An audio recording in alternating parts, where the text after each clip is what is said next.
Hi students, welcome to Damayanti Academy. I am your host and educator Jayant. आज के इस video में बात करने वाले हैं क्लास 10th के सिलेबस की. एज यू ऑल नो कि टर्म 2 एग्जामिनेशंस आने वाले हैं आपके, और अब तो सीबीएसई ने सैम्पल पेपर्स भी रिलीज़ कर दिए हैं टर्म 2 के लिए. तो आई होप आप लोगों की सारों की प्रिपरेशन बहुत अच्छी चल रही होगी. अगर आप लोगों ने नहीं भी स्टार्ट करी है तो भी कोई बात नहीं, रिलैक्स. अभी से भी अगर आप स्टार्ट करोगे तो भी सब अच्छे से हो जाएगा, डोंट वरी. सो आज के इस वीडियो में बात करने वाले हैं टर्म 2 के सिलेबस की. सिलेबस डिस्कशन रिलेटेड वीडियो रहने वाला है ये.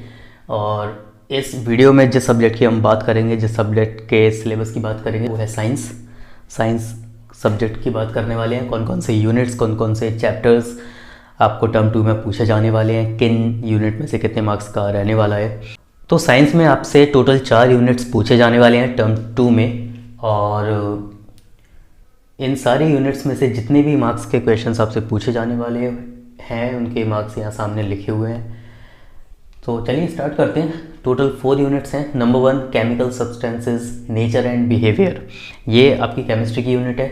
इस पूरी यूनिट में से 10 मार्क्स के क्वेश्चंस आपसे पूछे जाने वाले हैं. Okay. Second is world of living. ये बायोलॉजी की यूनिट है. इस यूनिट में से टोटल 13 मार्क्स के क्वेश्चंस आपसे पूछे जाएंगे. Third effects of current. ये फिज़िक्स की यूनिट रहने वाली है. फिज़िक्स के चैप्टर्स इसमें रहेंगे, और इस यूनिट में से 12 मार्क्स के क्वेश्चंस आपसे पूछे जाएंगे. And the last one is natural resources. Natural resources में से 5 मार्क्स के क्वेश्चंस आपसे पूछे जाएंगे. हो सकता है 5 मार्क्स का एक भी आ जाए, हो सकता है 3 and 2 ऐसा करके भी आ जाए.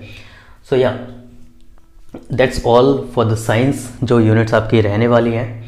और ये जो मार्क्स हैं, यू गाइज नो दैट आपका जो टर्म 2 का एग्ज़ाम है वो भी 40 मार्क्स का ही रहेगा. सो 10 + 13 23 + 12 35 एंड 5 40. ठीक है, अब देख लेते हैं इन यूनिट्स में से चैप्टर्स कौन कौन से हैं. तो students, unit number 1 chemical substances, nature and behaviour. इस यूनिट में से आप लोगों में से 2 चैप्टर्स पूछे जाने वाले हैं. Chapter number 4 and chapter number 5. Chapter 4 carbon and its compounds. इसमें से जो टॉपिक्स आपके टर्म 2 में इंक्लूड होने वाले हैं, जिन टॉपिक्स के बेसिस पे क्वेश्चंस पूछे जाएंगे, वो टॉपिक्स हैं carbon compounds, covalent bonding in carbon compounds, versatile nature of carbon and homologous series. That's it for chapter number 4 carbon and its compounds. Now come to chapter number 5 periodic classification of elements. इस chapter में से जो topics रहेंगे, comparatively इस chapter से ज़्यादा topics आने वाले हैं. सो क्या टॉपिक्स रहेंगे? First, need for classification. Topic है चैप्टर का फर्स्ट, नीड फॉर क्लासिफिकेशन. तो जैसा टाइटल है ना चैप्टर का, पीरियोडिक क्लासिफिकेशन ऑफ एलिमेंट्स. सो क्या नीड थी क्लासिफिकेशन करने की? क्या ऐसी सिचुएशन बनी जिसकी वजह से क्लासिफिकेशन करना पड़ा? So yeah, that's the first topic, need for classification. Then early attempts at classification of elements. जब क्लासिफिकेशन होना स्टार्ट हुआ तब के जो अर्ली अटेम्प्ट्स थे वो पढ़ोगे आप लोग. Dobereiner's triads, Newland law of octaves, Mendeleev's periodic table. Then modern periodic table, gradation in properties, valency, atomic number, metallic and non metallic properties. That's all for the chapter number 5 periodic classification of elements. ये था unit number 1 का सारा कुछ, chemical substances, nature and behaviour. Now let's talk about the unit number 2 world of living. So this is unit 2 world of living. इसमें से भी, इस unit से भी 2 ही चैप्टर्स आपसे पूछे जाने वाले हैं, chapter number 8 and chapter number 9. Chapter number 8 की बात कर लेते हैं पहले. Chapter number 8, how do organisms reproduce. So इस चैप्टर में से जो टॉपिक्स आपसे पूछे जाएंगे, जिनके बेसिस पे क्वेश्चंस रहेंगे, वो हैं reproduction, reproduction in animals and plants. अब प्लांट्स में सेक्सुअल एंड असेक्सुअल दोनों ही आपसे पूछे जाएंगे. Then reproductive health need and methods of family planning. Then safe sex versus HIV AIDS. And the last topic is child bearing and women's health. ठीक है, ये तो बात हो गई चैप्टर 8 की. Now let's come to the chapter number 9, heredity and evolution. Heredity and evolution chapter से जो टॉपिक्स रहने वाले हैं, हेरिडिटी ऑफ कोर्स जो चैप्टर का टाइटल है वही. Then Mendel's contribution, law for inheritance of traits. Then last topic sex determination, brief introduction.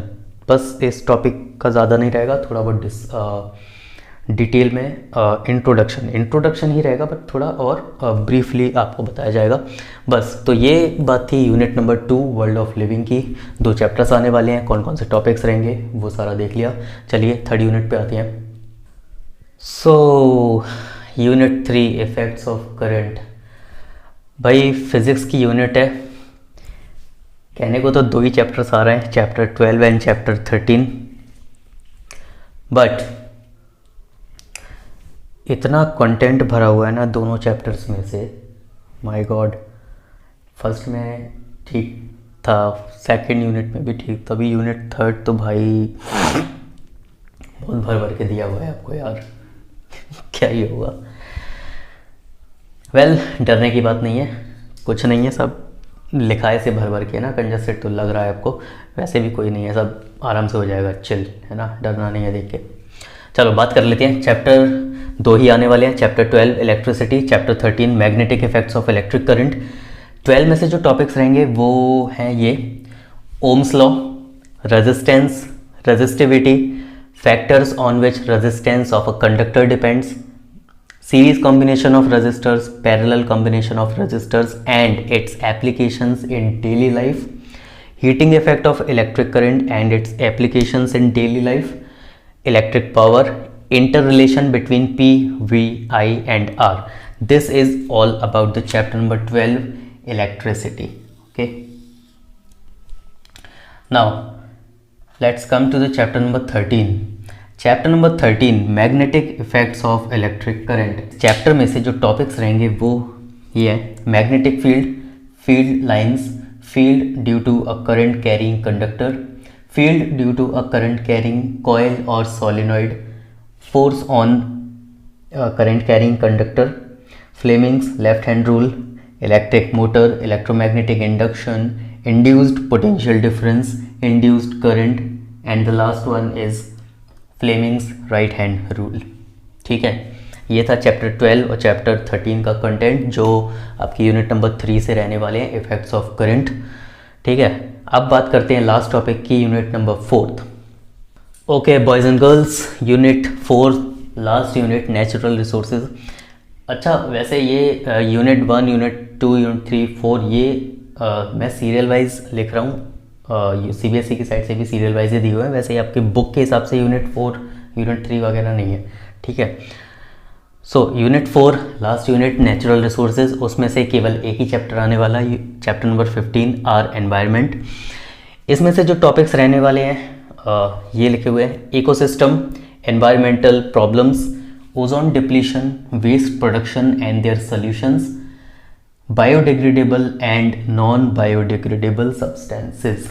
यही टॉपिक इस चैप्टर से रहने वाले हैं और ये अकेला चैप्टर है यूनिट नंबर 4 से, नेचुरल रिसोर्सेज से।